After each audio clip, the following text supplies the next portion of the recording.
Full trailer ng The Alibay, inilabas na. Usap-usapan ngayon online ang bagong full trailer ng The Alibay na pinagbibidahan ni Kim Chiu at Paolo Avellino. Matapos itong opisyal na ilabas ng production team ngayong gabi. Agad na umani ng papuri mula sa mga netizens at loyal fans ng Kim Pao Tandem ang trailer dahil sa matinding chemistry, misteryo at kakaibang tema nito kumpara sa kanilang mga naunang proyekto.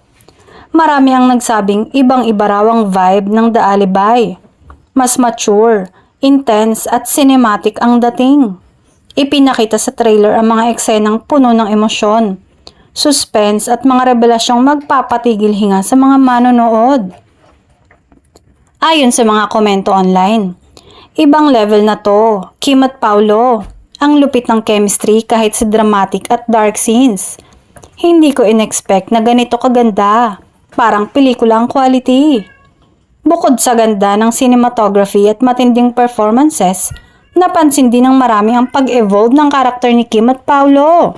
Tila magiging isang game changer sa local drama scene ng The Alibay.